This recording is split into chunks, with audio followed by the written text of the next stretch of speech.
Hey, Starkey's not around today, but we had to do the low post anyway because last night the Phillies clinched the National League East for the fourth straight time. Now, we have no idea what's going to happen in the next month or so in baseball because it's the playoffs, and the playoffs are short series baseball, and the short series in baseball is pretty much a crapshoot. But you need to know this. There's no other team in baseball. Forget the Yankees, forget the Rays, forget them all. There's no other team in baseball that would have done what the Phillies did this year with the injuries they had this year. Every single player in their everyday lineup was out for a significant period of time. There were times when they were going with their third-string catcher.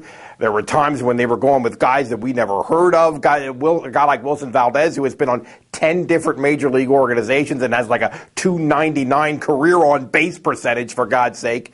Somehow these guys kept grinding and grinding and grinding. Remember all the people who said all summer that, hey, it just doesn't look like it's the Phillies' year. Well, it's the Phillies' year, and in not only in the sense that they won their division, because if you look ahead now, they've got home field advantage throughout the playoffs. Remember, the National League won the All-Star game to give them that edge in the World Series. Also, because they're going to have the best record, they're going to have the home field throughout the National League playoffs, and in the first round, they're going to have the option to run that series over 8 days or 7 days as a TV scheduling thing.